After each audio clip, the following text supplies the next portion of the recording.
on est là, on vient plus tôt, on fait une activité extrascolaire avant de lancer le live. Pas du tout. J'ai passé 25 fucking minutes à chercher mes lunettes. J'étais prête à arriver comme ça en live. À me dire, tant pis en fait. Je pense qu'on parle pas assez du fait que je perds mes lunettes 80% du temps. Bien le bonjour tout le monde.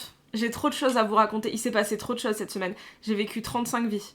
35 vies, mais on va théoriser sur la fluidité des relations.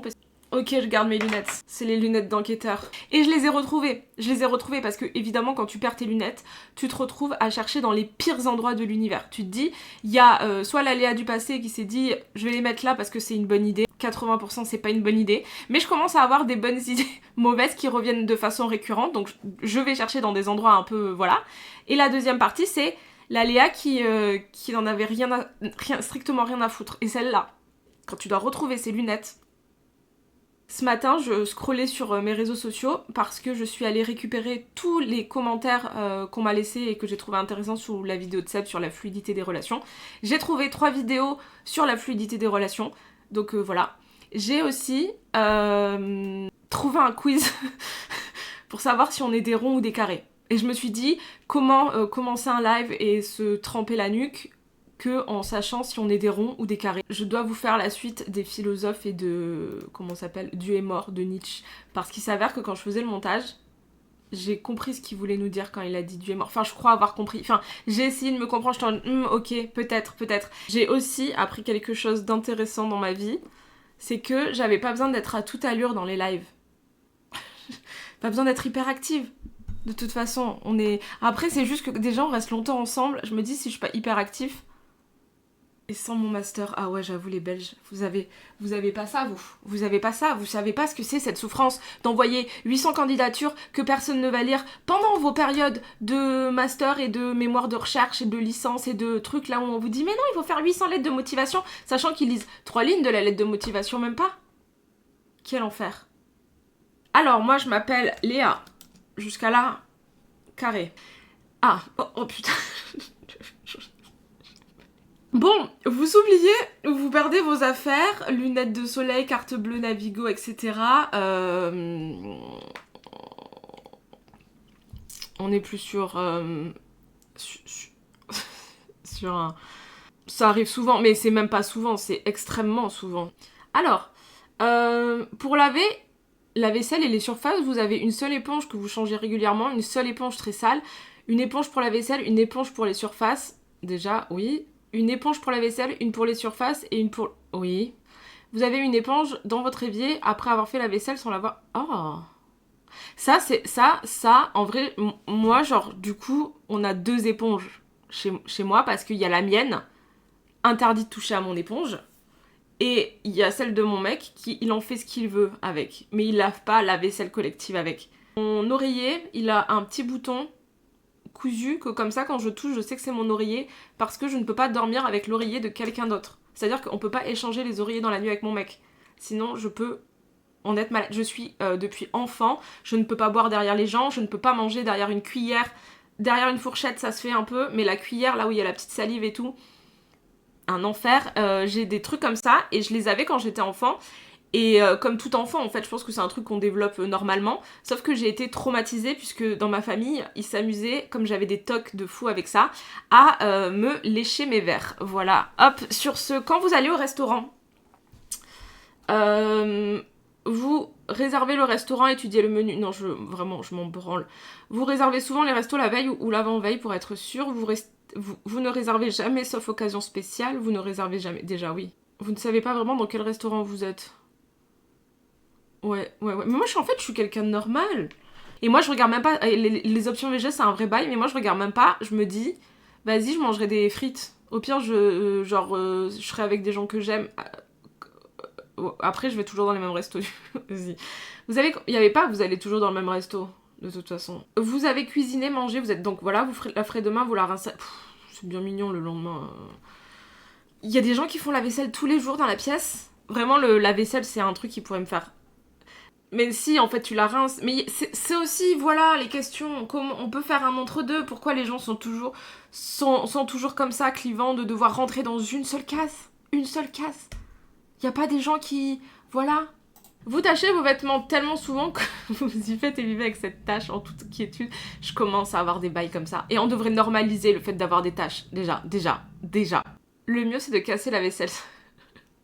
Vous avez déjà raté un train? Jamais de la vie. Jamais. Non, mais... Oh, mais non, mais ça, c'est ma plus grande phobie. Ça va dans les cauchemars. Je rêve encore de louper le bus. Jamais j'ai raté. C'est un truc qui m'angoisse à la mort. Vous possédez une brosse adhésive anti-poil? Oui. En vrai, je veux trop savoir ce que vous êtes. Je suis très... Vous tombez... Donc, dans votre appartement, tout a une place précise. Ah oui.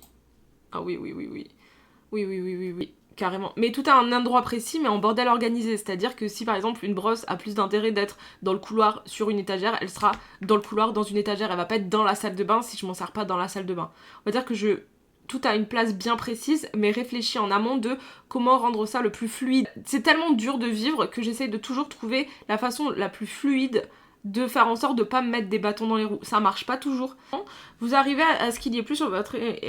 Oui, ça, ne plus avoir de... Il y a des trucs pour lesquels je suis en mode, c'est dead, il y a aucun, genre, je suis inflexible, et des trucs qui pourraient faire stresser plein de gens où je suis en mode... Moi, je vis avec batterie déchargée tout le temps. Tout le temps.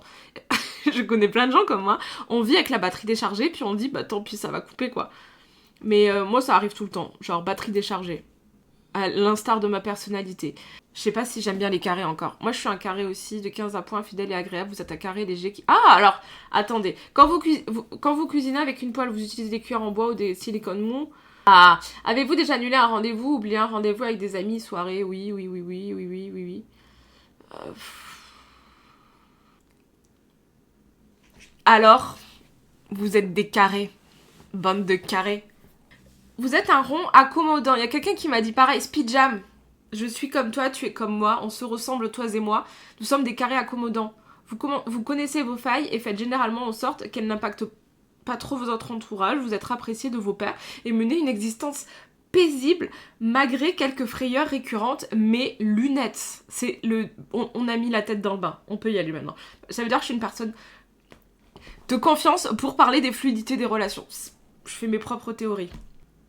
J'ai la rêve. Rond accommodant aussi. La commune de rond accommodant. Après, les carrés, en vrai, je vous aime.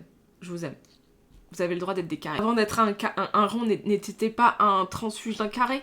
Bref, maintenant que la nuque est grandement mouillée et qu'on peut y aller, on va commencer à parler du sujet qui nous intéresse, de l'enquête du jour, de ce qui fait de nous des gens... je sais pas trop, des gens humains, peut-être. C'est d'essayer de comprendre ce qu'est la fluidité des relations. Alors, attendez, parce que j'ai même des mémos, ok? Je mène une enquête acharnée sur ça. En fait, on essaye de trouver et de répondre à la question, parce que c'est la grande enquête, ok? De quel est le juste équilibre des frictions qui sont tolérables dans une relation? Voilà. Comment relationner avec autrui et qu'est-ce que la fluidité d'une relation qui fait que c'est fluide? Et qu'est-ce qui est ok tolérable? Parce que évidemment, une relation peut pas être 100% fluide, etc. On y revient toujours. Mais de trouver un degré où des personnes avec qui la fluidité est juste est bien en fait. J'aurais trop aimé d'avoir mon schéma. Je vais chercher mon schéma.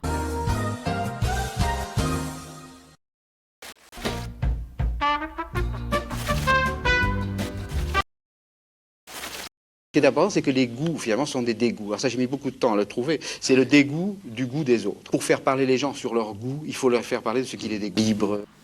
Désolé, les alertes sont si forts. Alors, le carnet, le fameux, il était BG pour Dieu. Et c'était un pain ou quoi? Pote, et là je mets meilleur ami, et là je mets copain, genre. Et tout le monde peut être là, genre la famille, elle peut être pote, enfin je veux dire, je crois que les étiquettes relationnelles, déjà, ça me correspond pas. Donc on en vient à poser la question de qu'est-ce qu'une relation, qu'est-ce qu'une fluidité de relation, mais on parle pas de, genre, être en couple, c'est pas une fluidité de relation, c'est... Vous avez compris, quoi, c'est un carré, quoi, c'est un carré dans un rond, quoi, enfin je veux dire, c'est un truc social. Moi, je sais pas comment dire, c'est comme si... En fait, c'est un truc qui enferme... C'est une étiquette qui enferme quelque chose, mais ce quelque chose à l'intérieur ne dépend pas de ce qui se passe. C'est-à-dire qu'on peut être en couple, mais être en couple, ça veut dire tellement de choses, en fait. Ça veut dire tellement de choses que je trouve que le mot, du coup, il mérite d'être questionné. Il y a des gens qui se sont investis au fait aussi. Après, vous êtes là, je pense que vous avez l'information. Mais Dieu est mort. Non. Enfin, le Discord est de nouveau à jour, et si jamais vous voulez partager des choses, vous avez des idées en dehors des lives et que vous avez envie de, genre, une envie irrépressible qu'on en parle en live, vous pouvez aller sur le Discord, mettre un message et on en débat. Alors, vous allez dire, il n'y en a pas beaucoup, mais on sait très bien qu'on a une capacité de développer 8 heures sur pas beaucoup. Donc, des fois, vaut mieux en avoir peu de qualité que beaucoup, comme toute relation, finalement. Finalement, tout est une leçon. Alors, il a essayé, je pense, de dire que c'est un homme. Il y a une majorité de femmes qui supportent vite fait leur mec plus que l'inverse. Parce que je crois qu'il y avait une take de dire que les femmes... Enfin, les mecs supportaient vite fait leur meuf et que du coup, dans les couples hétérosexuels, le mec était un peu en mode... maybe, peut-être. Mais la question, c'est de pourquoi. Pourquoi, en fait. Pourquoi on reste dans des relations en tant que femme qui nous insupportent. Voilà. C'est... Je lance la question parce qu'en vrai de vrai que ça soit l'un ou l'autre, on s'en branle un peu. La question c'est de savoir pourquoi. Et c'est un truc toujours qu'on se dit oui, l'autre me supporte pas, etc., etc. Oui, je lui fais horreur, etc. Mais en fait, oui, mais pourquoi ? Pourquoi ? Et en fait, il y a aussi cette question de arrêter de vouloir dire que c'est toujours de la faute de l'autre dans une relation. Dans la fluidité d'une relation, est-ce qu'il y a quelqu'un qui est coupable à mort ? Est-ce que de savoir qui est coupable, on s'en branle pas un peu? Est-ce que ce qui est pas plus important, c'est de savoir comment en équipe on va faire en sorte que ça aille bien? Et le problème dans les relations hétérosexuelles, c'est que c'est majoritairement les femmes qui font ce travail. Donc évidemment qu'on supporte moins souvent, et parce que en fait on essaye de faire en sorte que le couple, qui est pour moi tout comme un travail finalement de vivre ensemble, d'apprendre à vivre ensemble, c'est un travail relationnel qui est à faire et que majoritairement juste les femmes font. Et juste dans le déni, parce qu'on est éduqué depuis toujours que les hommes, nanani nanana, il faut qu'on les... qui sont au-dessus de tout, etc., etc., que les femmes c'est des sous-trucs, des sous-êtres, etc. Donc l'homme ne s'investit pas aussi parce que de toute façon il sait qu'on est là, quoi. On est éduqué à être leur petit chien. Donc, et au-dessus de nous, il y a l'homme. Ha ha. Excusez-nous, grand prince, on doit faire attention à ce qu'on dit, on doit faire attention nanani nan. Peut-être qu'on a des raisons aussi. Voilà. Bah souvent les mecs sont dans des relations de confort parce que les meufs font tout le travail et à bout d'un moment elles sont à bout. Mais non, mais tout à fait. Les coups irrécupérables, ne pas savoir être seul. Intéressant, intéressant. Sur l'amour, quand il y a doute, il n'y a pas de doute. Phrase calvaudée, je sais, mais tellement vraie. Parole de quelqu'un qui est en couple avec une communication fluide. Je sais pas ce que vous en pensez de ça.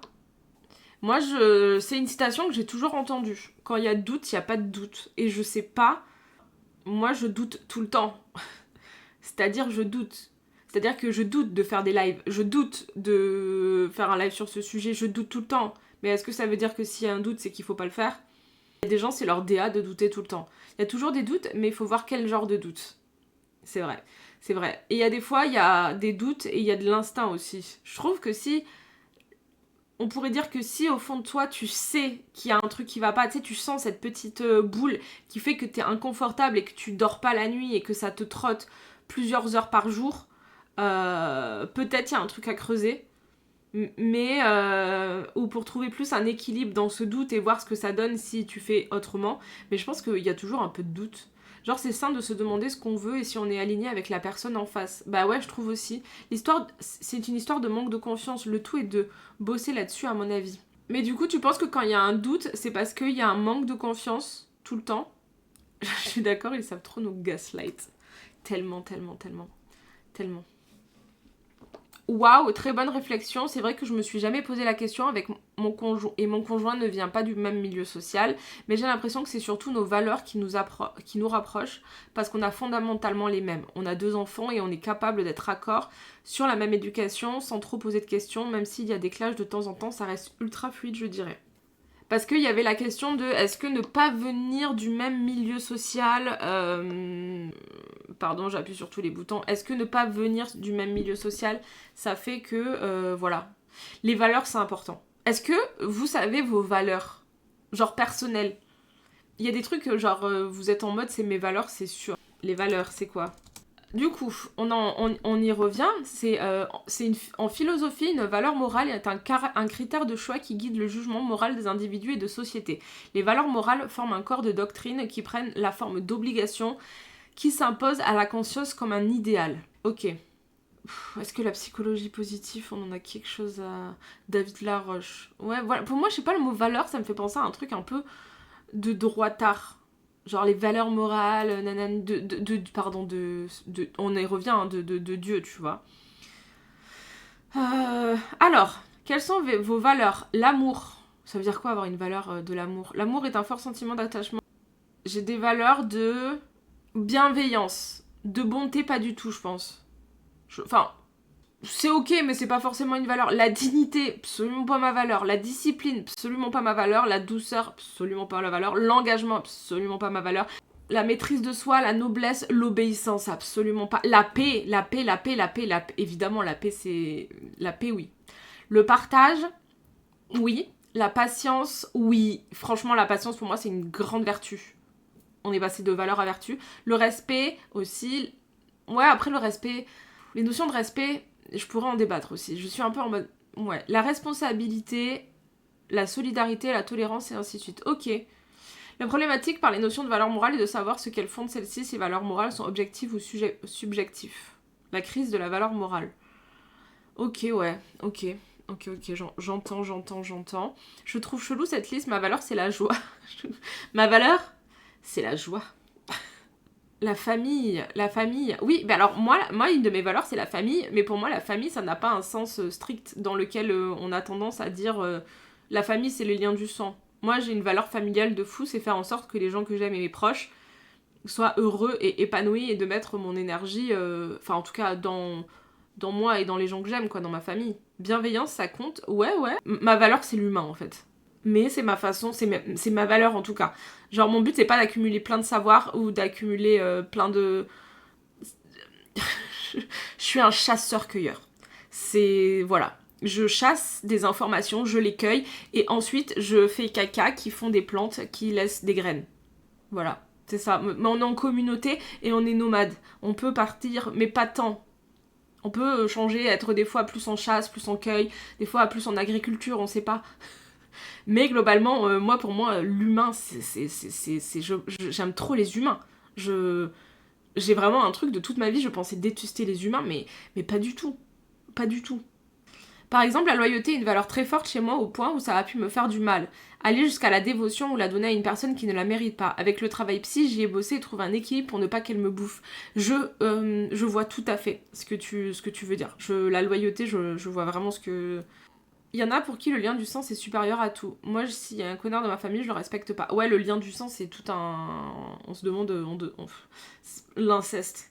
On y revient, mais le lien du sang ça favorise ce genre de choses en fait. Enfin, ça fait que ce genre de choses... comment on dit? Pourtant, je me trouve que c'est logique de voir quelqu'un de joyeux plutôt que déprimant. Pourtant, je trouve que c'est plus logique de vouloir être quelqu'un de joyeux. Une certaine part de, comment on dit, de cynisme et de tristesse et de un peu de la vie triste et tout, que ça me dérange pas. Genre, si au moins on me dit cette personne est souvent triste et dépressive, genre un peu en mode... Mais c'est vrai que socialement, être triste, c'est mal vu. Genre, ils sont chiants, on se dit, ah, les gens tristes, qu'est-ce qu'ils sont chiants. Ils sont chiants. Alors que franchement, les gens tristes, c'est des âmes avec qui tu peux tellement communiquer. Il y a tellement de choses à dire. Moi, j'aime trop pouvoir parler avec des gens tristes qui sont en mode, je suis triste et je l'accepte et je l'assume. C'est... Je sais pas, il y a une beauté dans la tristesse, hein, une beauté dans le cynisme, personnellement, je trouve, qui fait que j'aurais une certaine fluidité de relation avec ce genre de personnes. Après, il y a être triste et être déprimant H24. Aïe. Ça arrive parce que la famille entraîne des dynamiques de force assez malsaines. Tout à fait. Mais en fait, ouais, c'est déjà important dans une fluidité de relation, c'est ce qu'on peut dire, de essayer de savoir quelles sont nos valeurs, déjà. Valeurs morales, qu'est-ce qui nous est important, etc. Et je pense qu'il ne faut pas renier nos valeurs, et je pense que nos valeurs, c'est un peu, genre, la racine un peu de notre structure, quoi. Vous captez? Genre, c'est un squelette. Notre squelette et autour, ça ajoute des choses. Et je pense que les valeurs sont le fond de notre squelette, par exemple. Je voulais vous lire un truc qui a été dit par... Parce qu'hier, je commençais à me tunneler toute seule sur sur ma théorie du sens de la vie. Quel est le sens de la vie? Évidemment, on en vient toujours là.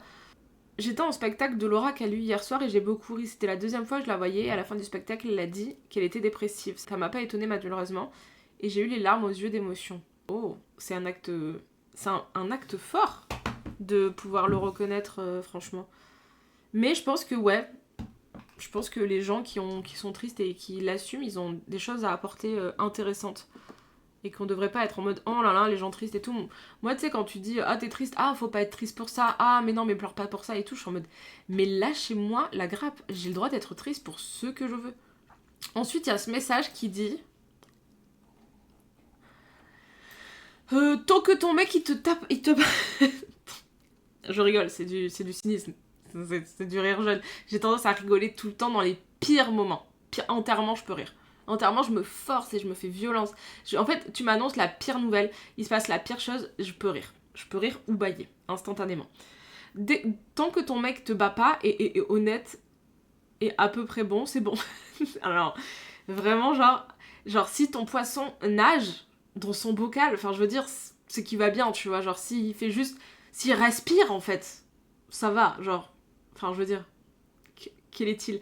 Nota bene, j'ai 66 ans et je ne sais pas si je suis à disco ça. C'est important. Au fait, Tahiti, c'est le pied. Seb a trop raison. Il va essayer d'aller... Ah oui, ouais, après c'est... Je pense qu'il déprime à cause de sa séparation. Léna, c'est la lumière, la jet set. Voilà, je vous laisse méditer là-dessus. Hein, soyons méditants. C'est un truc ouf, mon mari fait ça et ça m'en a, genre mec, arrête de rigoler.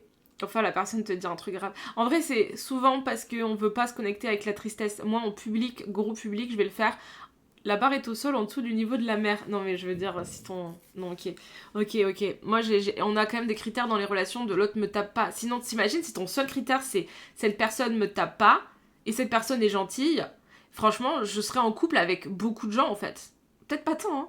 Mais déjà, si elle te tape pas... te bat pas, parce qu'il a pas dit te taper, il t'a dit te battre. C'est-à-dire que c'est pas juste taper, tu vois, c'est battre. C'est-à-dire une gifle de temps en temps, c'est taper. Battre, c'est te faire tabasser. Donc tant que la personne ne te tabasse pas, c'est ok. Mais je veux dire, du coup, je peux relationner avec les quasi 100% des gens que je croise dans ma rue, en fait. Personne ne m'a jamais tapé dans ma rue. Venez, prenons des relations et forçons... Mais il n'y a aucune fluidité. Après, il a 70 ans. 66. Donc c'est une autre génération. C'est peut-être pour ça aussi. Le problème, c'est peut-être pour ça. Une bafounette. Ah, mais j'ai des copines qui me disent que leur mec est bien parce qu'il fait des courses sans liste. Genre, c'est un adulte, 35 ans, il sait faire les courses.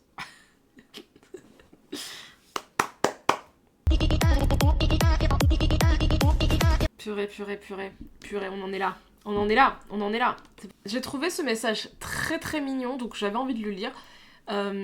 Voilà, je lis très mal, ça sera sûrement très désagréable, mais vous lisez en même temps, et puis voilà. Parce qu'après je peux dire, vous avez lu, mais c'est moins fun. Je ne serai jamais lectrice pour... Alors du coup, hello pour le passage sur les relations amoureuses. Je suis une femme cis dans un couple hétéro et je voulais apporter mon témoignage. Avant mon copain actuel, j'ai connu plusieurs relations dans lesquelles je me sentais seule à porter le couple. On me disait aussi que j'avais de la chance car ses ex étaient gentils. En gros que ses ex, c'est les siens, je pense. Mes ex étaient gentils. Mais la réalité, c'est que pour communiquer, organiser le quotidien, des sorties, plein d'autres choses, c'était moi et moi-même. On m'avait appris depuis petite que les hauts et les bas dans un couple c'est normal et en grandissant je comprends pourquoi car c'est aussi dans une relation de ce genre que je trouve mes parents. Ma mère qui fait tout et mon père qui existe donc elle a de la chance, c'est un homme bien. Et ça, grave d'accord, j'avais fait plusieurs vidéos YouTube, il y a tout un pan de vidéos, parce que les relations, c'est pas nouveau, j'ai commencé YouTube en parlant des relations amoureuses et sexuelles, c'est que mon hyperfixation depuis toujours, c'est de comprendre comment fonctionnent des relations et comment on peut relationner avec autrui sans se perdre soi, en étant soi-même et en grandissant et en trouvant des gens qui nous renvoient de la lumière, des choses et ainsi de suite. Et donc, j'avais fait un truc où j'avais commencé à déconstruire, à dire qu'on était éduqués à l'amour toxique, que la plupart des couples, en fait, on nous disait il faut se battre, etc., que même dans la pop culture, il faut toujours aller au combat, en mode battons-nous, mais est-ce que... pourquoi, en fait ? Pourquoi on devrait se battre ? Je sais pas, moi. On est censé être une équipe ou de se battre ? Parce que déjà, tout seul, c'est compliqué, si on est à deux et qu'on se bat à deux plus contre le reste de la société... Mais c'est pas possible. Est-ce qu'on fait ça pour nous domestiquer encore plus et qu'on ait tellement de conflits dans notre couple et dans nos relations interpersonnelles qu'on peut pas aller se battre pour quelque chose de plus grand? Je sais pas, je pose la question. Faut pas quelqu'un qui te batte, on a dit. Oui, mais voilà, mais qu'est-ce que battu? Du moment où tu te fais insulter, du moment où tu te fais pousser, du moment où tu fais gaslighter, du moment où tu portes toute la charge d'un couple, c'est de la violence. Enfin, je veux dire, c'est que la personne, elle est en mode, je me repose sur toi, excuse-moi, tu fais 110 kilos, évite de te reposer sur mon petit dos. Monsieur, il y a des gens avec qui peut-être c'est plus simple qu'avec d'autres. Donc voilà. Et du coup, elle était comme ça et tout, et depuis elle a rencontré son copain, ça va faire 2 ans qu'ils sont ensemble, et ils ont jamais vécu aucune situation comme ça. Et moi, c'est la question que je posais aussi, de est-ce que ça existe des relations fluides? Parce que avant d'en vouloir une, est-ce qu'il y a des gens qui connaissent ça? Et moi, j'ai une amie à moi qui m'avait dit que dans sa relation, c'était hyper fluide, et ça m'avait marqué. J'étais en mode, ok, donc ça existe. C'est pas non plus un foutu mythe. Tu dis dans la vidéo des gens qui parlent le même langage. C'est exactement ça. Avant de vivre, je pensais que ça n'existe pas, que j'avais trop d'exigences, qu'un homme gentil c'était le maximum qui puisse exister. Qui te batte pas. Depuis le début de cette relation, la communication n'a jamais été un problème. Nous avons des désaccords, c'est toujours minime et ils se règlent dans l'heure. Je suis comme toi, quand quelque chose ne va pas, impossible de le taire. Nous n'avons jamais vécu de conflits liés à notre couple, mais toujours des conflits extérieurs vécus en couple, en équipe. Mais je pense que c'est très différent. J'écris ce commentaire car la moi d'il y a quelques années ne savait pas que ça pouvait exister, et les représentations de ce genre de couple hétérosexuel sont presque inexistantes. Sûrement aussi car c'est très rare. Je suis ta chaîne assidûment et je t'ai souvent entendu te questionner sur ton couple. Ces questions ne sont pas celles par lesquelles je suis passée dans mes anciennes relations. Rien ne va mal, mais en même temps, est-ce que ça va bien au point de s'imaginer une vie entière avec cette personne, des enfants, des responsabilités communes? Mon cœur me crierait que non, mais ma raison était perdue. Aujourd'hui, je ne dis pas que je ne sais pas si j'ai la réponse à toutes mes questions, mais je suis certaine que ça sera avec cette personne. Prends soin de toi, et sache que c'est possible. Voilà, je trouvais que c'était... Déjà merci pour ça, oui, c'était précisément la réponse que j'avais envie d'entendre, de lire et de comprendre. Mon ex, quand je lui ai dit qu'il fallait qu'on se sépare, il m'a proposé de ne pas me battre pour notre couple. Mais pourquoi mon gars? Mais oui, pour une relation mid, si les gens sont chill tous les deux, ça aide. Oui, carrément. Parce qu'il y a des gens qui viennent d'arriver. Donc on essaye de comprendre et de... Ça sera pas qu'un live, hein, n'hésitez pas à follow et à me retrouver aussi parce que vous êtes de plus en plus ici. Déjà, merci, petit cœur sur vous. J'ai aussi ma chaîne de rediff qui s'appelle Et si c'était vrai, où je remets toutes les rediffs Twitch, notamment sur la fluidité, sur celle-ci, etc. Et j'ai aussi un Discord. Donc, où on va enquêter sur une des enquêtes parmi tant d'autres, c'est donc la fluidité des relations. Et on essaye de comprendre quel est le juste équilibre des frictions tolérables dans une relation. Voilà, c'est-à-dire comment trouver des personnes avec qui c'est fluide. C'est fluide, et qu'est-ce qui est tolérable ou non, qu'est-ce qui est acceptable ou non, qu'est-ce qui nuit pas à cette fluidité. Et on se demande, est-ce qu'il y a vraiment des personnes qui sont réglées sur la même enceinte sonore, et que quand ils parlent, ben c'est fluide. En fait, c'est fluide quand tu te sens compris et que tu comprends. Genre quand t'as une relation... Là, peut-être, entre nous, c'est fluide. Est-ce que vous comprenez tout ce que je dis? Ou est-ce que vous êtes en mode « Ah non, moi je suis pas du tout d'accord avec ça ». Il y a de quoi hein, de pas être d'accord, c'est pas le problème. Mais en tout cas, il faut trouver des personnes avec qui même le désaccord est fluide. Parce qu'être en désaccord, c'est ok. Moi, j'aime trop débattre, j'aime trop qu'on me dise « Ah, mais là, t'as un angle mort. Ah, mais t'as ça, mais t'as pensé à ça, etc. » Moi, quand je débat avec autrui, c'est pas pour imposer. Je ne veux jamais imposer un truc à quelqu'un. Je suis toujours hyper ouverte à ce que l'autre a à m'apporter. C'est juste que dans la façon d'apporter les informations ou de se comporter, ou même des fois les informations, j'en ai un peu rien à foutre. Voilà, et c'est-à-dire à quel point on se sent compris et que la relation, elle crée un truc qui est positif pour les deux et qui nourrit un peu tous les deux. Qui crée une fluidité, où il n'y a pas besoin de parler, de mettre 800 mots dessus, etc. etc. Et on s'est questionné de est-ce que... Voilà. Oui, après la fluidité peut se mettre en place avec le temps, tout à fait aussi. Oui, si, carrément, en fait. Si, carrément, si. Et puis c'est normal, en fait. Je pense que dans une relation, t'as un début un peu qu'importe la relation, amicale ou pas, t'as au début un peu un crush love, genre en mode tu rencontres une personne, tu te dis ah cette personne est géniale, j'ai trop envie de la revoir, j'aime trop passer du temps avec elle. Ensuite vous passez du temps avec elle, vous voyez un peu comment est la personne, vous voyez sa personne, vous voyez ses traits de personnalité, mais il faut aussi être avec une personne qui ne joue pas un rôle. Et moi j'ai besoin d'avoir des personnes qui sont comme moi, qui ne jouent pas de rôle et qu'on joue pas de rôle, et comme ça on peut voir directement quels sont les points de friction, quelles sont nos attentes et ainsi de suite. Ensuite après il va y avoir souvent un peu une petite fracture ou un petit moment de doute où tu te dis ok, est-ce que cette relation elle me convient ou pas, etc. Parce que moi, il y a ça qui me va pas, etc. Et c'est toujours ça, en fait, une relation. C'est, des fois, il y a des points de friction. Tu vas voir l'autre personne, tu lui dis, je suis désolée, mais moi, je peux pas le supporter ou j'arrive pas du tout à le supporter. Et la personne en face, logiquement, elle a l'honnêteté de te dire, je ne peux absolument rien changer, j'en suis désolée, c'est comme ça, c'est pas autrement. Et donc, te donner l'occasion de partir. Ou elle peut dire, ah, mais par contre, moi, je peux le changer, franchement, si tu me demandes un peu plus ça. Et du coup, voilà. Mais si elle te dit, je vais te donner ça, alors qu'elle s'est au fond pertinemment qu'elle n'en est pas capable ou que la relation n'est pas assez importante, j'ai besoin que ça soit une personne qui soit lucide, qui soit prête à dire oui là j'ai fait de la merde, là j'en ai pas fait, etc. etc. Là on parle de la fluidité du truc, hein. C'est la fluidité dans le conflit, etc. Mais ça peut être aussi avoir des points en commun, aimer la même musique, aimer les mêmes séries, avoir des conversations qui font comme ça, blablabla avec quelqu'un, genre pouvoir refaire le monde, discuter, etc. Ou même dans le quotidien, avoir cette même manière de, par exemple, de plier son linge, ou la même manière d'avoir juste la fluidité dans le ménage. En fait, on peut avoir de la fluidité dans tous les pans, hein. Le ménage, la façon de faire le ménage, la façon de gérer son quotidien, toutes ces choses, en fait. Il y a plein de trucs de fluidité. Et si, par exemple, vous n'êtes pas 100% raccord sur le ménage et qu'une personne en fait plus, mais si l'autre de l'autre côté, elle prend en charge autre chose dans la relation, etc., ça crée un équilibre. Et le but de trouver un équilibre, mais pour ça, il faut... Je sais pas si ça vous parle. Est-ce que c'est fluide? Ça serait une question d'être en face de personnes ouvertes, du coup, aussi. Oui. Après, pas forcément. Moi, j'arrive à me faire ouvrir des huîtres. Parce que, comme m'avait dit ma prof, Léa peut faire parler un radiateur. Donc, c'est pas le personne d'être ouverte, c'est plus... Parce qu'il y a des personnes qui sont juste timides. Je suis tombée sur un post Insta il y a pas longtemps qui donne des couleurs à une relation. Et en fonction des communications et de comment tu te sens dans le couple. Je me suis rendu compte que dans mon couple actuel, qui semblait giga bien, en fait, c'est que je suis passée d'une relation noire à une relation jaune-orange. Donc forcément, bien sûr que ça me semble sain en comparaison à celle d'avant. Très intéressant. Je connaissais pas du tout cette théorie. Moi, je suis d'accord avec toi sur ne pas jouer des rôles. Je pense que pour nous, la fluidité s'est construite. Aujourd'hui, on se comprend bien, mais la fluidité passe aussi par comprendre nos différences de réaction. Oui. Oui, en fait, c'est ça. En fait, t'accepter, m'accepter. En fait, aussi, il y a ce truc de vouloir changer quelqu'un. C'est-à-dire que quand tu te mets avec quelqu'un et que t'as envie de le changer, bah déjà, en fait, genre Nick, en fait, déjà t'es qui pour aller voir quelqu'un et dire je vais te changer. Moi ça, il y a ça qui va pas chez toi, il y a ça qui va pas chez toi, etc.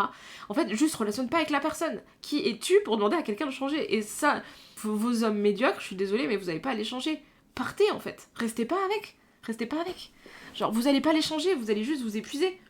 Et ça, c'est un conseil qu'on se donne à soi, à tout le monde, hein. C'est le truc de vouloir changer les gens, c'est une dinguerie. Genre, ça sert à rien, il y a des milliards d'êtres humains sur la planète. Pourquoi être avec quelqu'un qu'il faut forcer tout le temps, genre toujours tirer, que tout est à bout de souffle, que t'es toujours en train d'être en mode allez, on tire la relation, allez, nanana, tu sais, tout est dur tout le temps et tout. Il y a des gens, ils pagayent comme ça ensemble, c'est fluide, ça existe. En fait, pour avoir ce type de relation que je recherchais et dont j'avais besoin, ben, j'ai dû, moi aussi, faire de base un travail de non-jugement d'autrui. C'est-à-dire que moi, en fait, les gens vont avoir tendance à énormément se confier sur des choses où d'habitude on se confie pas et les amener l'air de rien dans des terrains via des questions, via des questionnements, via des trucs un peu... Genre en mode, t'es en mode « Ah !» C'est vrai que je m'étais jamais posé cette question. Ah, c'est vrai que ça, peut-être, ainsi de suite. Et ça fait que les gens, logiquement... Alors, il y en a qui sont fermés et qui sont en mode dead, je la déteste, je veux qu'elle brûle sur la place publique et qui me détestent profondément pour ce trait de caractère. Mais c'est quand même un truc qui fait que, du coup, j'arrive à avoir une discussion intéressante et sans jugement où... En fait, je suis vraiment intéressée par ce que me dit l'autre, en fait. Et donc les gens ont tendance à plus facilement s'ouvrir ou à plus facilement me donner des petits trucs, et ça fait que il y a donc le fait de ne pas réussir à s'ouvrir, etc. Mais il y a aussi des fois où vous vous ouvrez pas parce que la personne en face, vous avez tout intérêt à ne pas vous ouvrir avec elle. En fait, des fois c'est on nous dit ouais t'es froide comme une porte de prison, bah des fois ouais en fait c'est excuse. Ouais, mais bon, est-ce que j'ai envie de chercher, de aller creuser dans une relation où je sais que ça mène à rien, où je sais que parce que t'as levé ce sourcil de cette manière, je suis désolée, je te stigmatise en vrai. Est-ce que c'est si grave? Est-ce que voilà, on a besoin de parler à tout le monde, de sociabiliser avec tout le monde, etc. Non. Après, quand je dis le truc du sourcil, j'abuse. Mais c'était pour dire que des fois, on a trop une aversion à la perte de rien du tout. C'est les comédies romantiques qui nous ont mis dans la tête qu'un couple est solide s'il a passé l'épreuve, qui consiste souvent à faire accepter de faire des choses qu'on ne veut pas, cacher des expressions, etc., faire des concessions. Oui, tout à fait. Tout à fait. Est-ce que quand t'es TDAH, tu fais pas du masquage Si, totalement. Oui, je copie la personnalité de la personne en face. Je la copie, mais jusqu'à que je me sente assez en sécurité pour la décopier et que je me dise, ok, cette personne, je peux me livrer à elle. Et là, du coup, enclenche une deuxième méthode, c'est être moi de plus en plus. Mais si, au début, oui, j'ai tendance. Et au début, je me disais, est-ce que je suis comme ça ou est-ce que j'ai pris la personnalité de telle personne ? J'ai tendance à copier la personne. Mais je copie plein de personnalités. En vrai, est-ce que notre vie n'est pas tant de copier le truc, il y a une petite rêve sur ça. Un philosophe qui s'appelle Hegel. Putain, je sais qui il est, mais je sais pas dire son name, puisque je le dis pas tous les matins. Il se dit, on se construit uniquement dans le regard de l'autre, la reconnaissance est fondamentale, et que du coup, l'autre a un miroir de soi, et que c'est quand on est compris et quand on est compris et entendu, ben en fait ça nous envoie une auto-validation de nous-mêmes. Et du coup, indirectement, on se nourrit dans le regard d'autrui, et on voit chez autrui ce qu'on voit chez nous, qui va être revalidé chez nous, parce qu'on dit, si cette personne ça fonctionne, ça veut dire que ça existe. Hegel, ok, on était bien sur le début. Il y a aussi Goffman qui a fait un livre sur la dramaturgie de la vie quotidienne. Il y a Bellouk aussi qui en a parlé dans l'interaction, l'appartenance vue depuis les minorités. Et il y a Frantz Fanon aussi qui a fait le miroir et la construction de soi dans le regard de l'autre quand le regard de l'autre est violent. On prend notre personnalité à partir aussi de la pop culture et on y revient. C'est en fonction de ce qu'on va lire, même de ce qu'on va écrire, des textes qu'on a lus quand on était ado. La dernière fois, on parlait de Spinoza. Moi, Spinoza, il a marqué plein de choses dans ma vie. Mais est-ce que j'avais déjà une appétence pour Spinoza et donc du coup, je me souviens de lui parce que depuis tout le temps, j'avais une appétence pour lui. Est-ce que finalement, les textes ou les choses qui nous ont marqués à l'enfance, si on les reprend toutes une à une et qu'on les met bout à bout de tout ce qui nous a le plus marqué, genre des lectures ou tout ça, est-ce que dans le fond on arrive à mieux saisir qui on est via ce qu'on aime le plus, genre vous prenez toutes vos œuvres culturelles et vous en faites vous le touillez, vous regardez le point commun et vous avez le secret de l'univers sur vous-même. De qui êtes-vous ? Qu'est-ce qui vous anime et qu'est-ce que vous aimez ? Je ne sais pas. Si vous avez un truc à dire, n'hésitez vraiment pas, il n'y a vraiment pas de mauvaises questions, il y a plein de questions à poser, on est vraiment là pour essayer de voir ce que ça donne, donc si jamais vous en avez, n'hésitez pas, parce que là on va passer à une deuxième partie de live où on va regarder des vidéos d'experts, de gens, etc. On est en train de faire des hypothèses, on discute et on va aller creuser, on va pas juste se contenter de faire des grands discours. Est-ce que j'ai pas fait le test des ronds ? Alors oui, c'est grave, mais si grave. Non, je vous le renvoie. Hop, voilà, faites vos tests de... Il faudrait que j'ajoute il va y avoir des changements sur le live. Déjà, cette fenêtre de chat, elle va têche parce qu'elle est moche et qu'elle va pas du tout dans l'ADA. Je sais pas si vous êtes attachés à ça, mais ça va disparaître. Il va y avoir aussi les notifications qui vont s'afficher parce que du coup, je les vois pas. Il va y avoir aussi les messages qui disent cette personne écrit pour la première fois sur le chat parce que je trouve ça trop cool de savoir qui est là pour la première fois. Et il va y avoir... Là, ça va changer parce qu'on peut mal lire le chat. Voilà, c'est tout.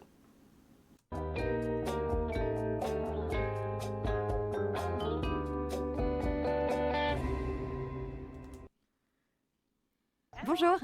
Bonjour. Déjà, ils sont fun, excuse-moi, ils ont un vélo avec une carriote là. C'est super fun. Anna, enchantée. Ronia, enchantée aussi.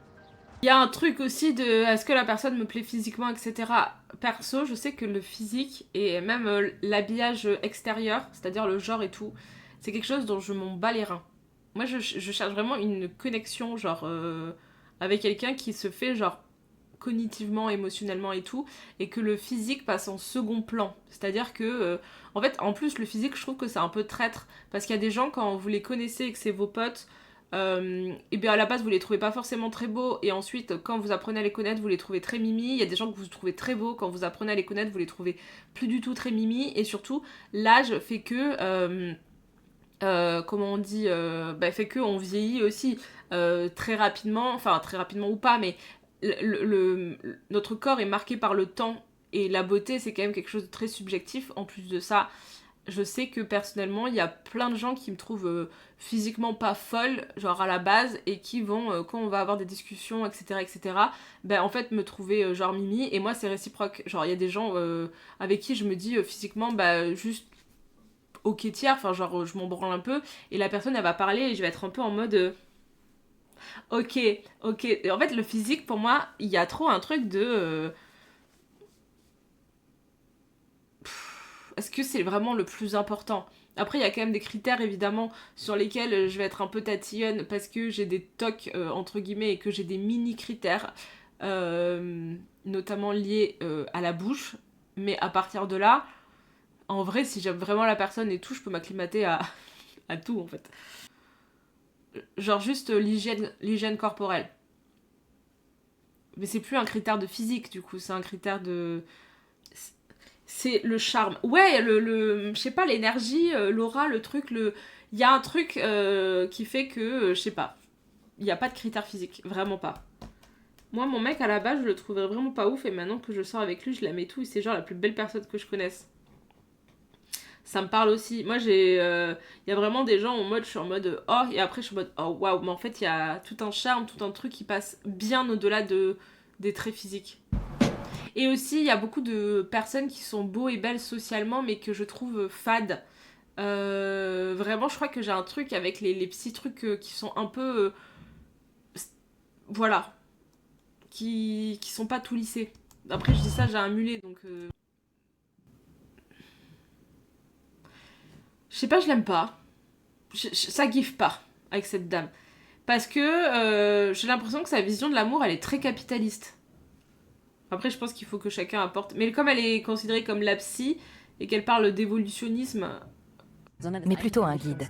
C'est quelqu'un avec qui je peux rire, c'est quelqu'un avec qui je peux parler, mais c'est... Là, je suis d'accord, il y a un truc de vouloir s'améliorer parce que l'autre personne à côté nous inspire. Il y a aussi ce truc de se sentir un peu valorisé, un peu aimé dans ce que vous faites, etc. Ouais, psychologue évolutionniste. Oui. Il y avait un truc aussi. J'avoue, ma valeur aussi, c'est l'hygiène. Aussi, j'ai un peu du mal avec le fait qu'on dise que ça, c'est une relation amoureuse. Et que, genre, ça devrait être, genre, le climax de la relation. Que, en gros, ça, c'est un peu le Saint Graal, etc. Mais est-ce que, du coup, on doit vivre avec les personnes qu'on aime au quotidien, ou est-ce qu'il vaut mieux vivre avec des amis, en fait? Parce que, entre aimer quelqu'un, nanani nanana, et vivre dans le quotidien, etc., voilà, est-ce qu'il faut une relation exclusive, monogame, ou est-ce que, parce que si c'est tellement rare, peut-être que ça nous arrive, je sais pas, imaginons de temps en temps dans notre vie, est-ce qu'il faut du coup passer à côté de ça, ou est-ce qu'il faut le vivre parce que ça va nous nourrir intérieurement et nous faire grandir? Pourquoi est-ce que il y aurait qu'une seule façon de relationner, une seule relation, un seul amour et plusieurs amis? Moi, tout ça, je comprends pas. Je ne comprends pas pourquoi on est censé être en couple avec une seule personne et on a le droit d'avoir plein d'amis, plein de gens de notre famille. Je trouve ça trop bizarre de me dire cette personne, c'est la seule personne avec qui je vais passer ma vie. Il n'y a pas de meilleur, chacun fait comme il veut. Si, il y a un meilleur, dans le sens où, socialement, c'est comme ça. En fait, je veux dire que quand t'es une femme et que t'as 40 ans, pas d'enfant, pas de mari et tout ça, il y a quand même un stigmate qui fait qu'on te dit que c'est pas la bonne voie, il y a une pression, il y a un truc. Donc c'est pas on fait comme on veut, c'est socialement, on nous a inclus que ça, c'était la bonne chose, alors que dans ça, en fait, je pense que majoritairement, si on est honnête, c'est factuellement contre-productif en termes, en tout cas, interpersonnels, en termes de civilisation, je sais même pas, hein. S'il faut, on aurait plus d'enfants. J'en sais rien. Si on vivait dans des villages avec plein de gens et qu'il n'y avait pas juste... et que c'était plus une famille étant tout le monde s'occupe des enfants, tout le monde, etc. La charge mentale, elle est vraiment disparate, etc. Je sais pas, ça pourrait être intéressant de... Je me rapproche doucement du haut de mes bientôt 38 ans. Et du coup, toi, tu le vis comment? Du coup, ça m'intéresse énormément. Et aussi la hiérarchisation. Pourquoi le couple est considéré plus important que les amis dans la société aussi. Pourquoi on peut pas juste vieillir entre potes avec une maison genre où on vit tous ensemble et qu'à la fin on fait un petit village de copains? Pourquoi on va pas tous vivre dans un village avec nos potes? Il y a des fois, je me dis que c'est tout de même fou que je planifie de rester le reste de ma vie avec mon mari, mais j'en ai tant envie en même temps, mais c'est le mindfuck dès que j'y pense. Ah ouais? En vrai, tu le planifies, c'est-à-dire, parce que en vrai, si t'as envie, enfin, si ça se passe bien et que t'en as envie, c'est trop bien. Enfin, c'est grave trop bien, c'est que t'as trouvé une personne avec qui tu matches au quotidien et c'est génial. Mais c'est pourquoi ça t'angoisse. Ouais, clairement, il y a une grosse pression sociale dessus. Perso, j'aime le fait de savoir que j'ai une personne qui est mon duo. Par contre, je suis persuadée qu'on peut être de aimer plusieurs personnes. Ok, ouais, c'est un truc rassurant. Ouais, ça me parle de fou. Ouais, c'est trop bien, mais genre la vie est longue. Ah ouais, mais tu sais que en vrai de vrai, il faut pas penser à dans le futur. Souvent, même dans les ruptures ou dans les choses, ou même dans les relations, on se dit ah dans 10 ans quand ça sera comme ça. C'est hyper angoissant parce que on sait pas qui on sera dans 10 ans. Moi, il y a 6 mois, je pensais que voilà le deuil parental et tout, ça a vraiment marqué aussi beaucoup de choses dans ma vie, où moi j'étais toujours à être dans la planification, enfin ça fait longtemps que je le suis plus, mais genre savoir que ta mère meurt en 2 mois, je pense que ça a fondamentalement changé beaucoup de choses, où je me suis dit, on prévoit trop le futur en fait, on sait pas où on en sera genre dans 6 mois, et si à l'instant T ça se passe hyper bien avec une personne, bah on reste ensemble tant que ça se passe bien, il n'y a pas besoin de penser ah oui mais dans 10 ans est-ce que c'est plus en mode si aujourd'hui t'es heureuse de la relation que t'as avec une personne et qu'importe la relation, bah est-ce que t'es prête à avoir cette relation, si cette relation reste comme ça, est-ce que tu voudrais la garder toute ta vie? Si la réponse est oui, moi je me dis bah c'est que ça se passe bien en fait, c'est bien. Je trouve ça cool. Ouais, c'est comme si il nous manquait un truc, comme si ne pas relationner pleinement avec une seule personne, c'était passer à côté de quelque chose. Et précisément chez les femmes, ça va être surtout avec un homme. Ou quand t'es un homme avec une femme. Alors qu'en vrai, déjà quand t'es dans un couple homosexuel, je pense que déjà les gens ils sont en mode ah j'espère qu'un jour tu reviendras sur le droit chemin. Voilà, de toute façon, si t'es pas dans un couple hétérosexuel, t'es hors norme, de toute façon, entre guillemets, pour beaucoup de gens. Moi, sur les couples, je suis si fleur bleue et vieux jeu. Perso, le truc du couple libre, relation ouverte, ça m'angoisse. Pourquoi je m'investirais et m'engagerais avec quelqu'un s'il va voir ailleurs? Bah, en fait, dans le sens où... Enfin, c'est une bonne question. Et en fait, c'est juste une question qui est posée que quand on a ce truc de voir les relations selon des cases, mais en fait moi je considère pas que moi j'arrive à comprendre quelqu'un, il me doit me donner quelque chose, je dois avoir un investissement, un engagement, etc. Mais je pense que ça vient aussi de l'anxiété, dans nos têtes à nous, enfin je suis pas la seule, les gens comme nous, en fait on voit pas la relation comme ça, on voit pas la relation comme un truc hyper capitaliste entre guillemets, parce que ça veut pas dire ça, mais il y a un coût, genre de coût-perte. Et moi, je considère pas que quand je rencontre quelqu'un, il me doit me donner quelque chose, je dois avoir un investissement, un engagement, etc. Et ça vient aussi de l'anxiété, je pense, de... Quand je rencontre quelqu'un, je dis pas cette personne me doit quelque chose ou je dois m'engager et qu'il y a un truc important, je me dis juste, viens, on vit un moment ensemble. Et quoi qu'il se passe, bah en fait, indirectement, d'avoir vécu ce moment, bah, ça me fera grandir tôt ou tard et ça sera une petite graine que je plante pour l'aléa du futur ou dans un truc qui... aura enfin l'énergie peut-être de rencontrer quelqu'un ou de voir les relations autrement, etc. Mais je me dis pas, je me possède pas. En fait, il y a un truc de possession aussi dans la relation que je n'ai pas. Pour moi, il faut transposer avec l'amitié, ouais. Personne dirait, je m'investis dans une amitié avec cette personne si elle va voir ailleurs. Mais oui. Et aussi, je considère que toute relation, quand tu rencontres quelqu'un, tu crées une relation de 2 personnes, de 2 personnalités. Et c'est souvent dur de retrouver ce que t'as vécu avec une personne et tout, et je trouve ça trop triste de se dire ah ben j'ai vécu 5 relations et c'est 5 parties de moi que je... Enfin, encore une fois, chasseur-cueilleur, hein. En fait, je sais pas ce que je chasse, mais je prends beaucoup de plaisir à... C'est un truc qui me fait énormément plaisir de rencontrer des gens et de discuter, enfin voilà, genre, j'ai pas de besoin que ça soit un truc exclusif, etc., etc. Je considère que chaque relation est unique et chaque relation a son intérêt, et si elle a pas d'intérêt, bah... En fait, on se prend trop la tête. On se prend trop la tête de trucs, de normes, de ci, de ça. Si ça se passe bien, ça se passe bien. Si ça se passe pas bien, on arrête de se voir. Mon copain, on se connaissait il y a 10 ans. Et au début, on a été 3 ans, on se connaissait juste, on se parlait vite fait, en fait. Et ça a pas fleuri de suite. Mais des fois, juste, tu plantes une petite graine, tu rencontres quelqu'un, tu plantes une petite graine. Et ça pousse des fois en amour en fait, mais il faut laisser le temps aussi faire les choses, on est aussi pressé de dire c'est maintenant, etc., etc. Et au pire si c'est jamais, est-ce que c'est si grave? C'est un peu ça aussi. Ok.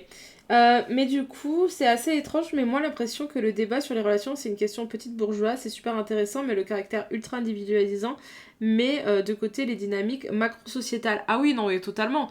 Totalement, c'est genre un privilège de fou de pouvoir se poser ce genre de questions. Et... Attendez, je vous mets ça, je lis en C'est même que temps. t'avais dans ton cercle de potes des personnalités très diverses et complètement déjantées. De laisser le choix du partenaire à des algorithmes. Il y a un truc très individualisant et très trajectoire personnelle et tout, et à la fois là, comme on le questionne en live, est-ce qu'il n'y a pas une part de collectif aussi, et d'essayer de comprendre ça collectivement, mais globalement la question que je me pose, c'est est-ce que valait mieux devenir un ou une petite bourgeoise et questionner ça, ou est-ce qu'il valait mieux que enfin, c'est même pas valait mieux, c'est que la vie fait que si j'avais écouté mes parents et mes profs, et donc oui, il y a un truc d'embourgeoisement évidemment, de meuf de classe pop rurale, et je serais sûrement avec un boug qui me bat, qui me tape, en tout cas qui est violent, et du coup, sachant le degré de violence dans mes relations que j'ai eues et que j'ai, etc., bah après je sais que j'aurais pas pu le supporter, enfin de toute façon dans ma personnalité, il y avait peu de chances que ça arrive, mais il y a quand même un truc où je me suis rendu compte que, notamment par exemple le féminisme libéral, ça a été pour moi d'une violence extrême parce que j'ai ouvert les yeux et en fait je me suis retrouvée dans un milieu où c'était profondément violent et je pouvais pas faire grand chose à part essayer de fuir le plus loin possible cette violence.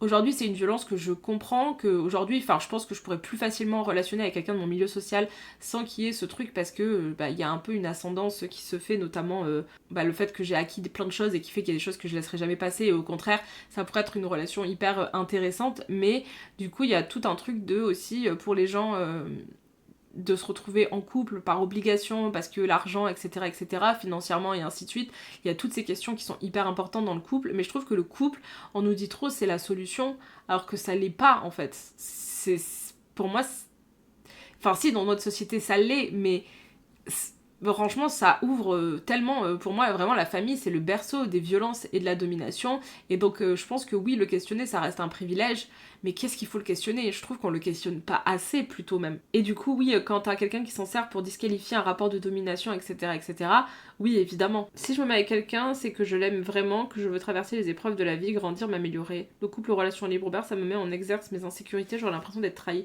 Oui, je capte, totalement. Je trouve que c'est déjà dur d'aimer correctement une seule personne. Mais en fait, le mot correctement me gêne. Genre, pourquoi il faut aimer correctement? En fait, tu aimes juste, et il y a des gens qui aimeront de la même manière que toi. Il n'y a pas une façon correcte et pas correcte de aimer quelqu'un, je pense. Il y a juste des façons d'aimer et qui sont différentes. On a chacun nos langages de l'amour. Voilà, il y a aussi un truc de la fluidité avec le langage de l'amour. Est-ce qu'on parle la même langue, etc. Et d'intimité, des rideaux. Et on en parle, hein, mais eux c'est carrément des petits bourgeois. Enfin, ils vivent là, comme ça, sur leur bateau et tout. Évidemment que ça donne envie, évidemment qu'ils sont pleins de privilèges, évidemment que... c'en est indécent. Souvent, oui, mais si le capitalisme ou si tout ça n'existait pas, qu'est-ce qu'on aurait? Mais plein de choses en fait. Genre, en vrai, il y a plein de choses qui sont... Voilà. Moi, j'ai l'impression que le fantasme de l'absence de capitalisme révèle de l'exercice utopique que du débat d'idées. Alors, sache que les scientifiques seront en désaccord avec tes propos parce qu'il y a vraiment toute une take qui dit qu'il faut arrêter de ne pas parler du monde sans capitalisme parce qu'à cause de ça, ça fait que tout le monde pense que c'est le seul modèle possible et qu'au contraire, il faut commencer à créer des espaces, à créer des endroits où on questionne un monde sans capitalisme, où on se laisse pas juste influencer par se dire en fait c'est le capitalisme et c'est tout, parce que en fait on nous a interdit d'imaginer, de créer, de utopiser un monde sans capitalisme, comme si c'était interdit d'y penser, en mode non, il ne faut pas penser à ça.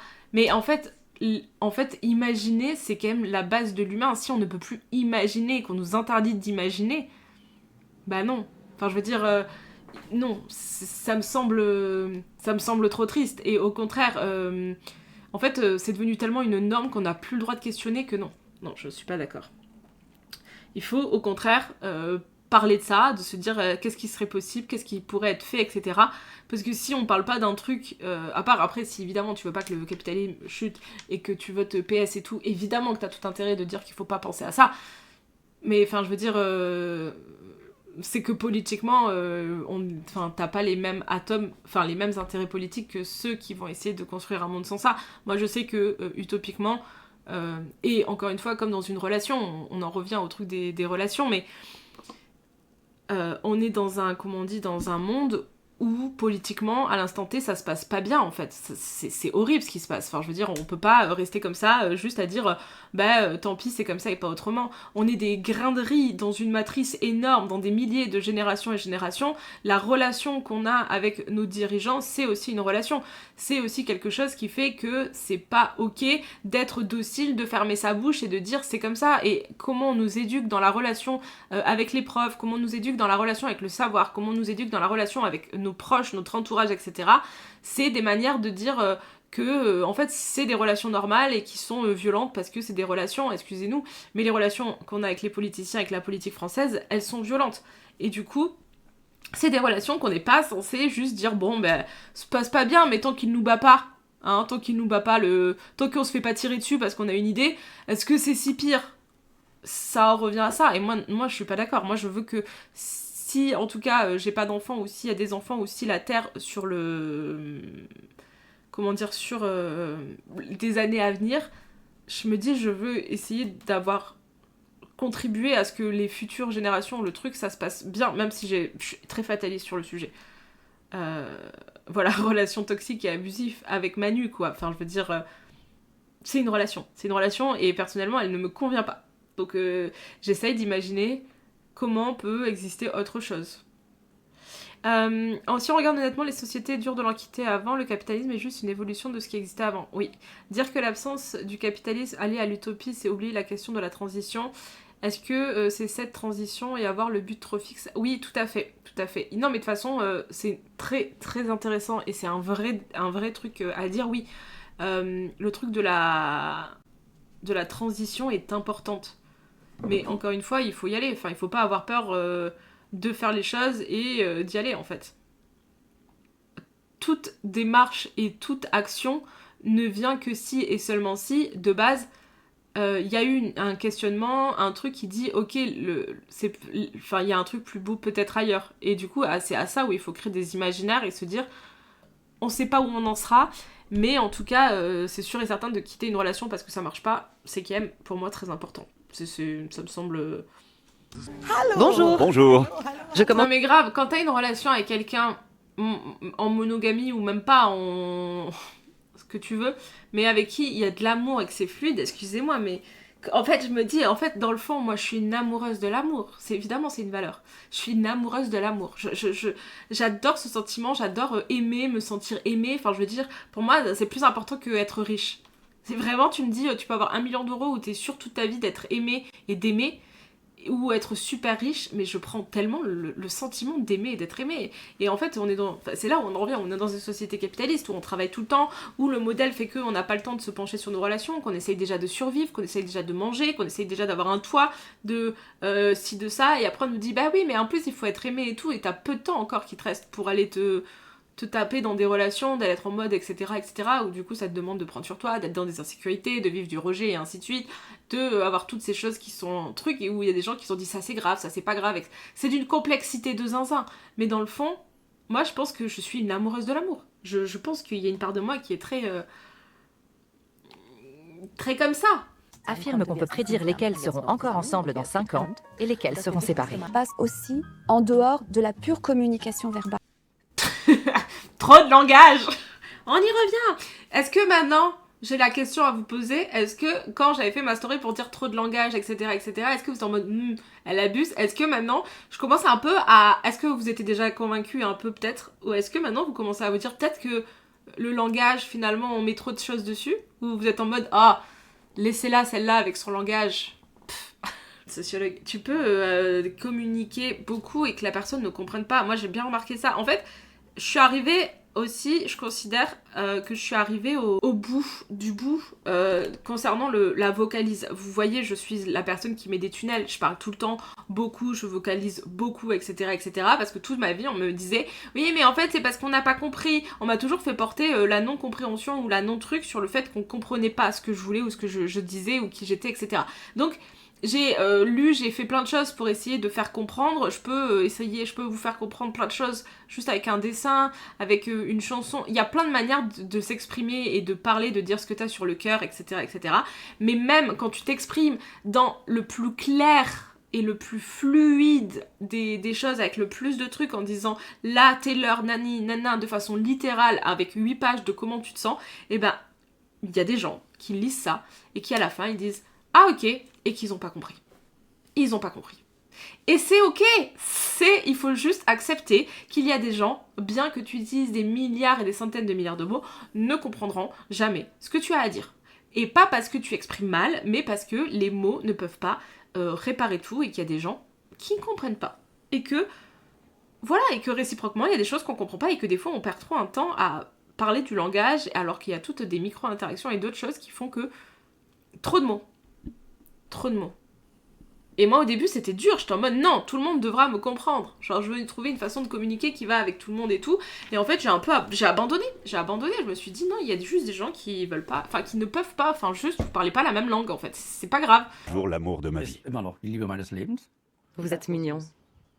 Mais quoi le Quel est votre secret, selon vous? Quand t'aimes quelqu'un, y a pas de. Quand t'aimes quelqu'un, tu peux pas lui. Enfin, tu dois malheureusement. Aimer quelqu'un, c'est aussi lui donner la possibilité de ne pas appartenir. Donc il y a pas de. Nous avons construit quelque Ça fait toujours mal au cœur, mais c'est l'amour. C'est les risques de l'amour. On peut pas se confronter aux relations humaines et se confronter à la beauté d'autrui et de la relation si on prend pas le risque d'être un peu triste, d'être rejeté ou de sentir toutes ces émotions un peu négatives qui font en fait. La beauté du truc, et souvent on a peur, du coup on y revient, on a peur de souffrir, la souffrance et tout, alors qu'il y a un truc beau en fait là-dedans, et si t'arrives à essayer d'en faire quelque chose, tout finit par passer de toute façon. Il y a des trucs qui nous ont rendus hyper tristes, genre des crushs, des trucs ou ça, des rejets de crush et tout, à part quand c'est des traumas parce qu'on se retrouve à forcer des choses alors qu'on aurait dû éviter, ou non parce qu'il y a des traumas où le trauma te tombe dessus et ainsi de suite, mais il y a un truc de savoir aussi dire cette chose est pas ok, je suis pas d'accord avec ça, etc. Je suis pas d'accord avec ça, j'ai le droit de ressentir ça, mais ça existe. Moi je trouve le mec... Non mais grave, ouais moi aussi je suis un peu en mode... Difficile pour les jeunes. Enfin, le fait, lui, il a pas eu ce truc de dire elle-même. Il a dit, tu vas voir, on va se marier, t'auras pas le choix, ma belle. Pour ceux qui ne veulent pas s'engager et qui ont dit, on peut... Mais oui, mais c'est parce que aussi, le truc de couple, il y a dans des couples, et surtout dans, en tout cas, de ce que je sais de milieu populaire, parce que je l'ai grandi et que voilà, après, ce qui se passe ailleurs, j'en sais rien. Et là, je parle en termes de vue personnelle. C'est que moi, dans mon milieu social, ma mère, elle avait pas le droit de sortir. Ma mère, elle avait pas le droit de parler à des hommes. Ma mère, en fait, elle avait pas le droit d'aller faire les courses, en fait, de toute façon. Elle n'avait le droit à rien. Et du coup, il y a beaucoup ce truc de possession qu'on retrouve, genre d'être en mode la femme, ça reste à la maison, ça fait la cuisine, ça s'occupe de son mari, etc. Et évidemment que t'as pas envie de t'engager dans une relation en BIC 2026 dans la France de Macron, c'est un contexte qui est quand même très important, dans une relation où t'as plus le droit de voir personne et de sortir et tout. Évidemment que tu loupes des choses. Mais quand t'es dans une relation avec une personne qui te laisse ton indépendance, t'as le droit à ton jardin secret, t'as le droit de vivre ta vie, etc. parce que la personne t'aime et te fait confiance, et que si vous vous séparez, ben ça peut arriver, mais en fait tant pis. Je trouve que évidemment que du coup t'aurais moins peur de te mettre en couple si le couple ne ressemblait pas dans beaucoup de cas à une fucking prison en fait. Genre une fucking prison où t'as plus le droit de follow personne, t'as plus le droit de liker un post, t'as plus le droit de boire des bières avec tes potes, t'as plus le droit de sortir en soirée, t'as plus... En fait logiquement si on s'aime et qu'il y a de la confiance et du respect, bah logiquement ça se passe. Et puis au pire logiquement quand t'es avec quelqu'un je sais pas, t'es avec parce que tu sais que t'as pas trouvé en tout cas à l'instant T mieux que cette relation. Et si tout est positif et qu'il y a tout un lien et une fluidité qui se construit, t'as pas de raison de partir non plus. Ah, il a pécho en dansant. J'ai en tête... C'est ça, un voyage. C'est ça, c'est en mode bonjour, salut, enchanté, viens, on en revient à nos jeux vidéo, genre tu rencontres un perso, le perso vous avez des quêtes communes, toi ta quête c'est ça, moi ma quête c'est ça, viens, bah tiens on a plusieurs quêtes en commun, on partage nos ressources pendant un temps, et si bah on n'a plus besoin de quêtes communes, etc., on va pas se forcer à faire encore des quêtes en commun. Si on n'a plus de quêtes en commun, après c'est merci, bah là il y a plus d'intérêt à ce que notre relation, enfin voilà, on a des quêtes annexes. Et merci pour ce que tu m'as apporté, j'ai grandi avec toi, t'as grandi avec moi. Enfin, moi j'ai des relations amicales que j'ai quittées après 10 ans aussi. Et mais pas parce que je déteste les gens, mais juste parce que je considère que je suis arrivée à terme de cette relation et que j'ai d'autres gens à découvrir, et que aussi on a une énergie un peu limitée aussi dans nos relations. Donc en fait, il y a des fois tu t'amuses, tu expérimentes, tu fais des quêtes. Et là on parle pas de sexe, hein, on parle juste, je sais pas, pour moi la vie c'est un peu un jeu vidéo. Genre pour ça. Le début de notre relation ouverte est intéressant parce que dès notre rencontre, j'ai C'est l'amour inconditionnel. Genre, en fait, c'est ça, c'est une sorte d'amour inconditionnel. Et moi, j'ai un peu le truc de dire ça n'existe pas, l'amour inconditionnel, mais j'y crois profondément. Je crois profondément que, peut-être utopiquement aussi, parce que j'ai jamais confronté, et je me suis jamais confrontée à ça, même pas de mes propres parents, mais je me dis, quelqu'un qui m'aime ou qui t'aime vraiment, c'est quelqu'un qui t'aime de façon inconditionnelle, mais pas non plus, c'est-à-dire tu lui tapes dessus et là on t'aime et on te laisse tout passer. Le côté inconditionnel, c'est le fait de faire 100% confiance à autrui, en fait, et d'accepter tout ce qui va pouvoir en découler. Après, c'est très utopique ça, pour le coup, cette truc d'amour inconditionnel. Vous êtes un peu... Est-ce que vous croyez au concept d'amour inconditionnel? Est-ce qu'il y a toujours des conditions? Est-ce que si? Est-ce que ça? Mais je pense que le mot inconditionnel est là. Je pense que le terme n'est pas bon dans ce que je veux dire, mais il y a un truc de ça, de dire aimer quelqu'un. Est-ce que c'est tant... vous savez, vous avez un buffet à volonté. Est-ce que c'est toujours pouvoir goûter les autres choses et revenir toujours manger ton sushi parce que c'est ton sushi fave, ou manger tous les jours le même sushi parce que t'es obligé de le manger sinon t'es une mauvaise personne? Est-ce que finalement ne manger de tout et revenir toujours à ce sushi tout le temps, c'est pas ça finalement l'amour inconditionnel entre guillemets? Les majoritairement. C'est permettre à l'autre de se réaliser pleinement. Ah, il y a quelqu'un qui a dit mais que pour mes enfants. Et ça me demande pourquoi. Parce que un enfant peut autant te quitter et décider de plus te parler et de te trahir et de plus t'avoir dans ta vie qu'un ou une partenaire ou qu'un ou une amie. Donc ça me questionne dans le sens où ça veut dire que le lien est plus sécurisant, mais en vrai de vrai, manger toujours le même sushi, et ça j'entends qu'il y a des gens qui en sont capables, mais moi vraiment en tant que TDAH, c'est une grande question. Je suis incapable, pas de manger tout le temps le même sushi, et là on parle un peu de relations amoureuses du coup exclusives, tout ça, mais moi je m'ennuie très rapidement dans beaucoup de choses, et du coup je sais que par exemple ce qui fait que genre 8 ans de relation et ainsi de suite, c'est parce que à côté de ça je fais plein de choses et que je suis partie vivre à Paris, parce que j'ai transmuté, parce que si, parce que ça, etc. Mais en fait, j'ai un ennui mortel. Moi, je ne peux pas manger tous les jours le même sushi. Enfin, moi, je vais avoir un truc monomaniaque de manger 3 semaines le même sushi. Et au bout de 3 semaines, l'activité, elle m'a saoulée. Et ça marche pas avec les humains, hein, ça marche un peu avec tout. J'ai toujours besoin de... Je sais pas, d'expérimenter, de jouer, de regarder comment ça se passe, etc. Même là, on parle pas forcément de tomber amoureux, de ci, de ça, mais quand t'es dans une relation où t'as des règles et qu'on te dit « Ah non, ça tu peux pas, tousser comme ça, tu peux... » Enfin, j'essaye d'extrapoler parce que je trouve qu'il y a beaucoup de mots pour dire une idée générale de... en soi, la vie, et je pense que au fond de moi, j'ai tendance à m'ennuyer. Je suis quelqu'un qui est très nomade et tout le temps en mouvement. Et je rêve du coup de trouver des personnes, en tout cas, pas je rêve, mais j'ai déjà des amis et tout comme ça, mais amoureusement, je me demande est-ce que ça existerait de vivre avec quelque chose, avec quelqu'un qui est comme moi, et est-ce que ça changerait drastiquement de ma relation avec mon partenaire, est-ce que ça serait plus fluide, etc., etc. C'est ce besoin profond d'être avec quelqu'un qui a les mêmes envies que toi, et du coup tu t'ennuies pas. Mais pas forcément besoin d'ouvrir la relation, ça peut être juste dans les activités, faire de nouvelles activités, proposer des nouvelles activités, etc., etc. Pour moi, déjà, le sexe et le fait d'être en relation exclusive, c'est quelque chose qui me dérange pas du tout. Moi, ça me dérange pas du tout d'être dans une relation monogame, au contraire, même, j'ai été éduquée là-dedans. Mais je me demande qu'est-ce qui est du coup à l'intérieur possible pour éviter ce truc d'être en mode... tout en ayant une routine, parce que la routine c'est très cool, mais est-ce que la routine tu peux la trouver dans une sorte d'instabilité sans vivre avec la personne? Oui aussi. En fait, il y a plein de questions, il y a des milliards de questions sur ça. Ouais, mais en fait, c'est ça aussi, c'est que aussi, on a aussi l'impression que toutes les personnes doivent nous apporter tout d'un coup, et on a tendance à vouloir consommer vite et rapidement des relations, alors que voilà, on en revient à dire que il y a des gens que tu rencontres à un moment, et puis après tu les revois plus tard, parce que vous faites une activité en commun, parce que vous faites ça en commun, etc. Et du coup, il n'y a pas ce sentiment d'ennui. Mais est-ce que c'est pas ça finalement? Est-ce qu'on peut avoir une seule et unique relation avec quelqu'un toute sa vie? Ou est-ce que finalement se nourrir soi, c'est aussi avoir plusieurs relations qui sont toutes différentes sans avoir besoin d'être obligatoirement avec une étiquette dedans? Et est-ce que ça c'est compatible avec une vie de couple monogame? Et oui, je pense que oui, en vrai, je pense. Paul Amato, un sociologue de l'Université de Pennsylvanie.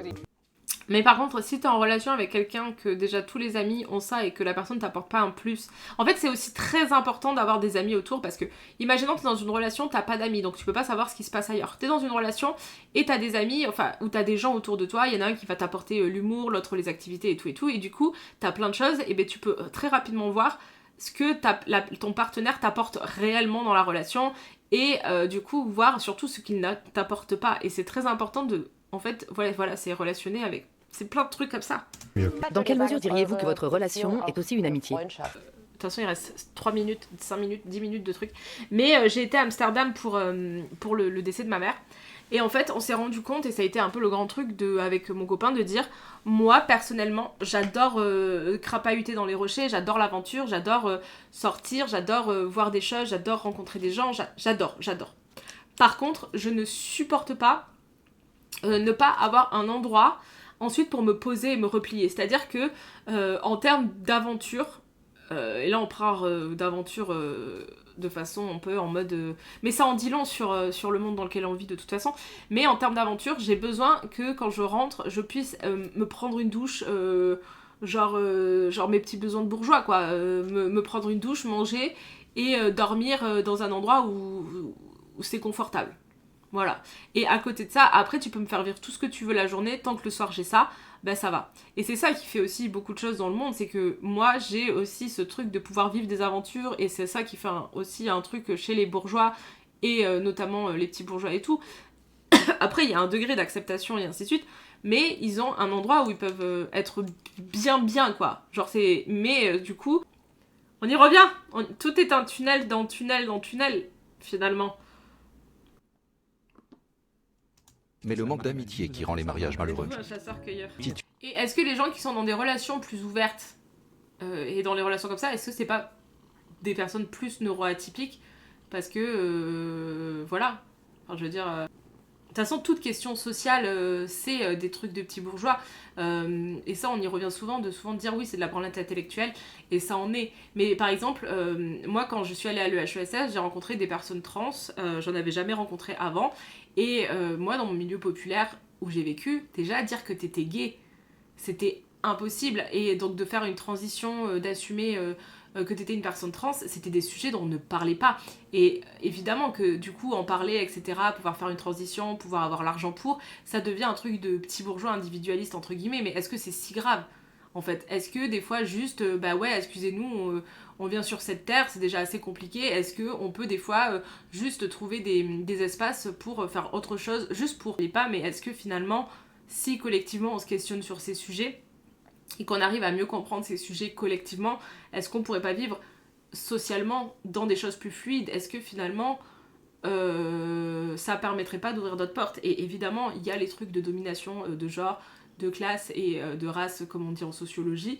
Il y a tout ça à prendre en compte dans tous les questionnements qu'on a, mais est-ce que, oui, ça c'est évident que si nous, quand on a le temps de le faire, on le fait pas, bah c'est pas ceux qui le vivent et qui sont bloqués dans des relations ou dans des relations violentes ou qui peuvent même pas encore accepter ou dire tout haut qu'ils aiment d'autres hommes ou d'autres femmes, etc. Est-ce que c'est des débats qui ne servent à rien et qu'on ne devrait pas mener, ou est-ce qu'au contraire c'est à nous de pouvoir les mener parce qu'on peut se permettre de le faire et qu'on est en sécurité de le faire ? Et ça questionne aussi tout ça de manque de représentation et ainsi de suite. Je pense que le questionnement c'est comment on fait en sorte que la question micro puisse être agréable jusqu'au macro. Moi je suis pas d'accord pour dire que tout ça c'est des questionnements de petits bourgeois. C'est des questions sur l'organisation de la société entière, c'est le fait que l'organisation de la société autour de l'hégémonie du couple exclusif hétéro et de la famille nucléaire est un moyen de domination très puissant. En fait, même en sociologie, on n'a pas le droit de questionner la famille, en fait, on n'a pas le droit de questionner ça, et la raison de pourquoi, c'est que c'est la boîte de Pandore. C'est que si on questionne ça, c'est remettre à mal toute notre société, mais on n'a même pas besoin de dire fini le capitalisme, hein. Le patriarcat, c'est le fait qu'on est dans une société patriarcale, est-ce que j'ai besoin de vous répéter ça ? Non. Voilà. Et en fait, le capitalisme nourrit le patriarcat. Et c'est pour ça que les féministes libérales, on est un peu en mode dosons, parce que en fait, quand vous nourrissez le libéralisme, vous nourrissez indirectement le patriarcat. Si on commence à ouvrir cette question et dire, en fait, la famille hétérosexuelle, nucléaire, etc., c'est une mauvaise chose, pour plein de raisons, domination, violence, inceste, berceau des dominations, hein, c'est pas mes mots, c'est des gens qui qui ont fait des recherches dessus, et il y a des coups de pression énormes sur les sujets de la famille. On peut pas critiquer la famille, on peut pas la remettre en question, on peut pas... C'est quelque chose de très figé, et chaque fois c'est hyper touchy d'aborder ces sujets, c'est un peu en mode vous ne parlez pas de ces sujets.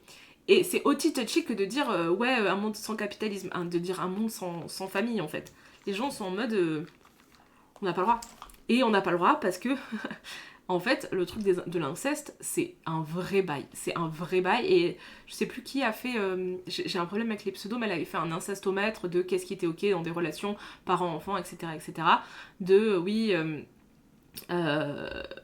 comment dire, est-ce que toutes ces questions sur les violences en fait dans le foyer en fait familial, dans cet espace privé, et en fait la personne elle prend cher aussi parce que c'est des questions où personne n'a envie de les soulever, parce que beaucoup de gens très riches et de bourgeois et tout, et aussi je l'ai vu aussi passer, mais j'avais fait un réel et tout, dans les milieux populaires, on a tendance à être violent très factuellement, c'est-à-dire que quelqu'un te fait chier, tu vas lui dire ah t'es qu'une merde et tout, enfin je vous avais montré sur Insta les 2 messages, sauf que quand t'es face à quelqu'un avec des privilèges, et notamment avec beaucoup de rhétorique, la violence elle va exister, mais différemment, beaucoup plus banale, beaucoup plus dans l'indirect, dans la discrétion, etc. Et du coup, la violence existe dans beaucoup de milieux, enfin dans tout, partout en fait. Et c'est ça aussi de se dire... venez en fait, pourquoi ces questions, pourquoi pas ces questions, pourquoi c'est comme ça, pourquoi ça serait pas comme ça, pourquoi ça on n'a pas le droit de le dire, pourquoi on doit... c'est un peu... voilà. Et après le but c'est pas que tout le monde soit dans les polycules ou je sais pas. Le but, oui, c'est qu'il n'y ait plus qu'un modèle à considérer comme hégémonique. Tout à fait. Parce que, encore une fois, il y a des gens qui sont épanouis dans un système... comme le couple hétérosexuel, et c'est trop bien, en fait. Genre, ça existe, c'est trop bien, je pense que oui, mais le fait qu'on nous force, alors que on n'est même pas tous des carrés et des ronds, à être dans une seule et unique chose, et il faudra qu'on fasse un schéma de tout ce qui est privilège et comment...